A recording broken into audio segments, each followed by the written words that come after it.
Pickle! Hit the air raid siren. It's time for Monday Morning Fallout.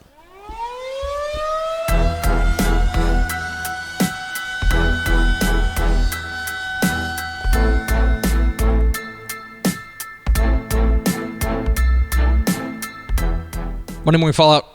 When we overreact to the football weekend, and boy, is there a lot to overreact to this week after the penultimate week of the Texas high school regular season. I like the word penultimate, as you may have noticed.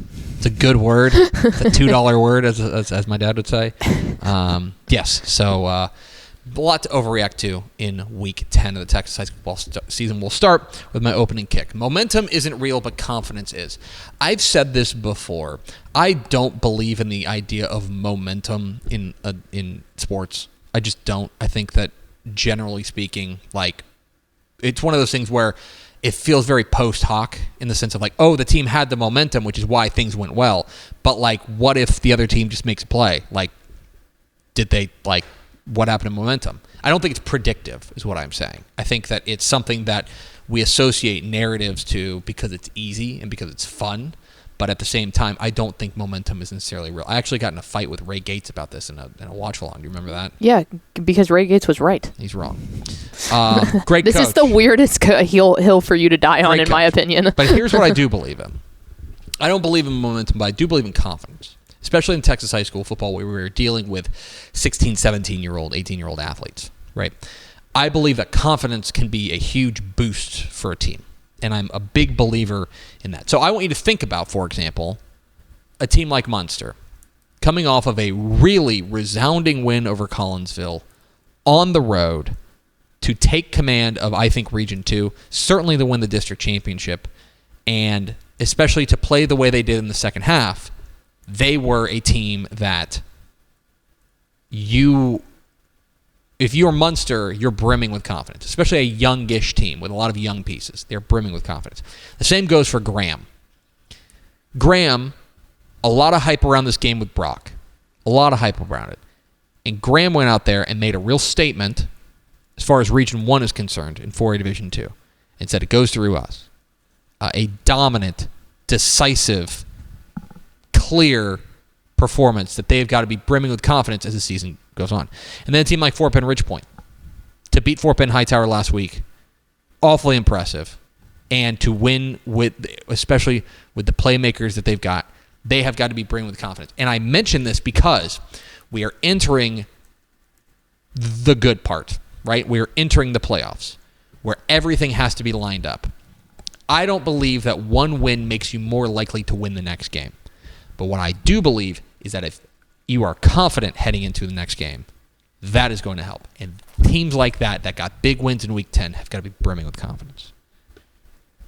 Game of the week was actually the game we spotlighted on the picks. Mm-hmm. And it was actually my first overall pick on Tep and Step last week.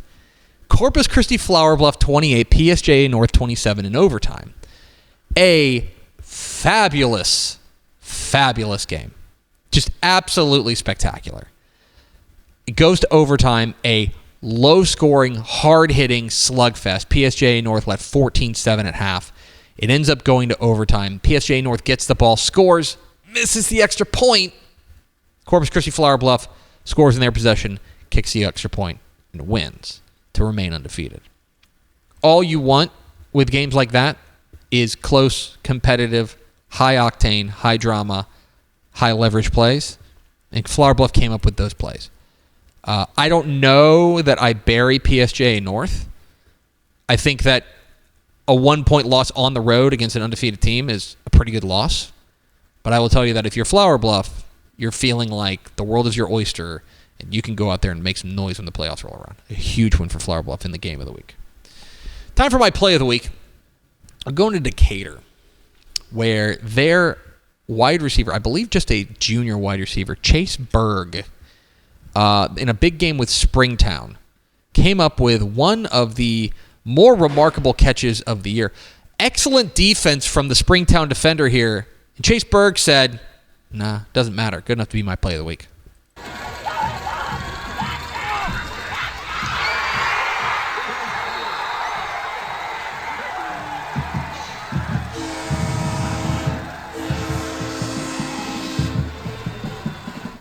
A spectacular catch from Chase Berg, reaching over the defender. Yeah, that was wild. Grabbing it, and then having the strength to then pull it back into him. As you fall on your back. As you fall on your rear end.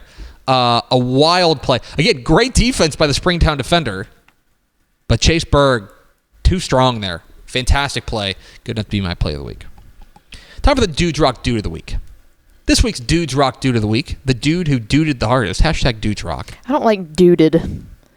I don't think that's a good term. Is Mart quarterback DJ Rhodes. We haven't talked a ton about Mart, and I think part of it is when they get into district play, right? When they get into district play, they're like, okay, well, yeah. We also anticipate that we'll heavily talk about Mart for anywhere from 4 to 6 weeks after the conclusion of the season. You're exactly right. Like, Mart is going to get their shine. We just haven't talked about them.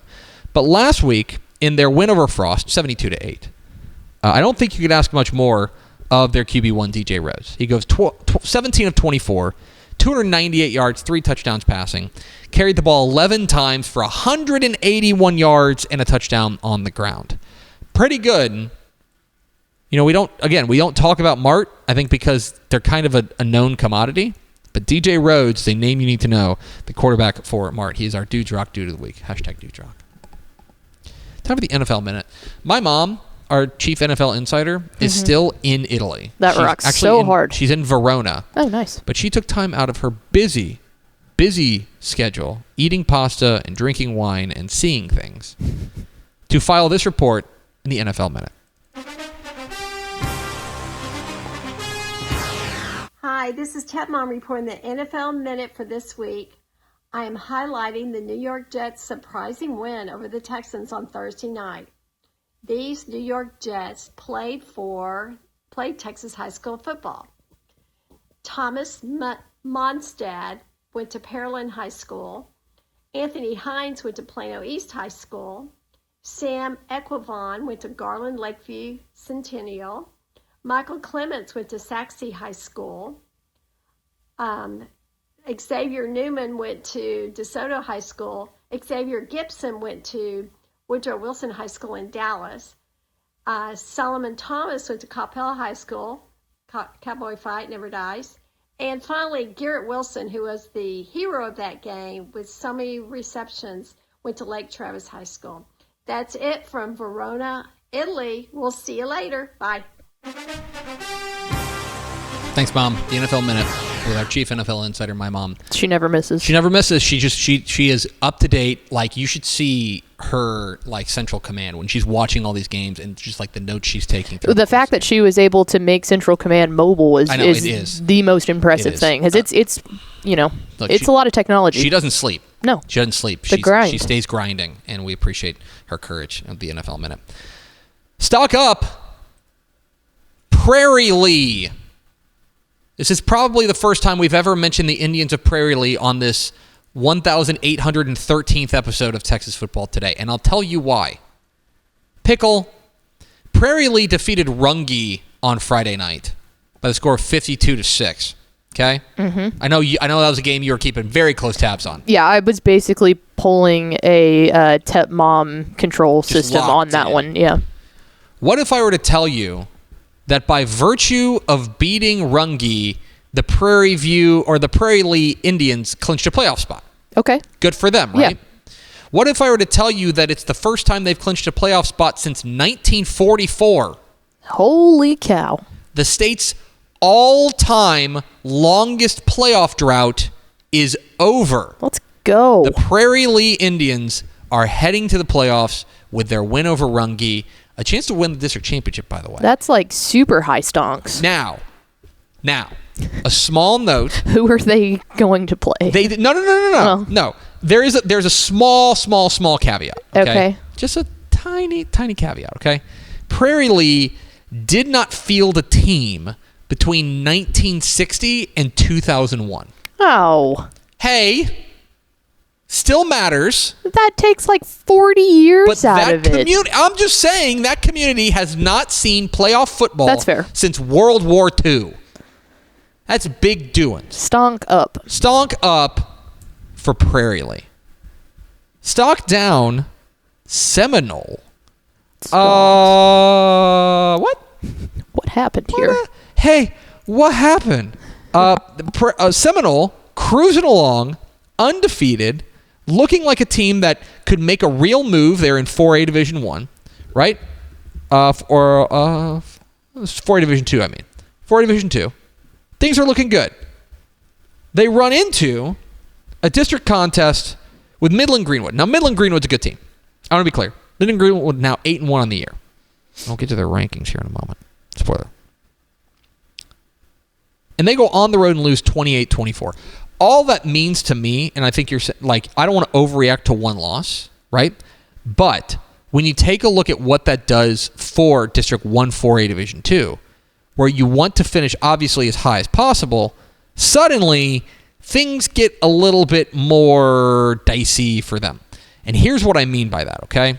When you take a look at that, in District 1 4A Division 2, they could be looking at, I want to make sure I get this right, they could be looking at a second round matchup now with the aforementioned Graham Steers.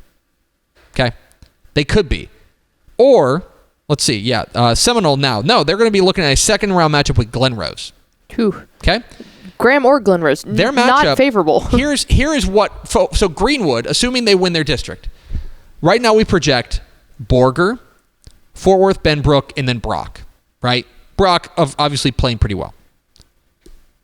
By virtue of the loss, Seminole now projects Perryton, should be favored in that, Glen Rose, Graham. And if they get past that, they're getting Brock or Midland Greenwood. These are the things that matter, and for Seminole, that was a critical game, and to drop it makes their playoff path significantly more difficult. It's time for the Matt Stepp, he got that dog in him, Player of the Week. And now, the Matt Stepp, he got that dog in him, Player of the Week. Hey y'all, Matt Stepp, Dave Campbell's Texas Football. Here, sitting on my plane in Toronto where I just landed. But I'm here to bring you the Week 10 Matt Stepp, he got that dog in him. And the winner of the Week 10 Matt Stepp, he got that dog in him award is none other than West Mesquite athlete Greg Gibson II. In Friday night's 20-13 win over the Carrollton Newman Smith, Greg caught an 82-yard touchdown pass, picked off not one but two passes, and also blocked a field goal as the Wranglers clinched the district championship. Congrats, Greg. You, sir, have got that dog in you. This has been the Matt Stepp, he got that dog in him Player of the Week. Could you speak up, Matt? I can't. That man has no shame of letting people know who's got that dog in him. He's sitting there on the plane, trying to like quietly be like, Congratulations, you sir have Greg got Gibson. that dog in you. You sir have got that dog in you. This man doesn't stop grinding. Final shot, unwrapping the present. I've said this before, I am as unoriginal as they come. If you steal from me, you're stealing twice. And I stole that from somebody. One of the phrases that I love that our friend Craig Way uses, we'll talk to him on Thursday, is that he loves week 11 of the Texas high school football season. Obviously, a lot of moving parts, district championships, playoff spots hanging in the balance. But what I love about it, and the phrase he uses, is that you're unwrapping the present. Is that the Texas high school football playoff brackets then get set, and we open it up and say, here we go. This is what we've been waiting for all year. I love that. We are into week 11. This is the final week of the regular season. There are, by my count, at least 25 true playoff games this week. Games where if you win, you clinch a playoff spot outright, and if you lose, the season's over. We will unwrap the present this week, and specifically, we will unwrap the present on Saturday night on the Dave Campbell's Texas Football Tonight playoff bracket reveal show live, wherever you're watching this show, Saturday, November 9th, starting at 10:30 p.m. We will have an all-star cast to reveal every UIL Texas high school football playoff bracket live. Texan Live, Facebook, YouTube, Twitter. You can watch it all over the place. Make sure you come hang out with us Saturday night as we unwrap the present in the playoff bracket reveal show here from the Dave Campbell's Texas Football Studio.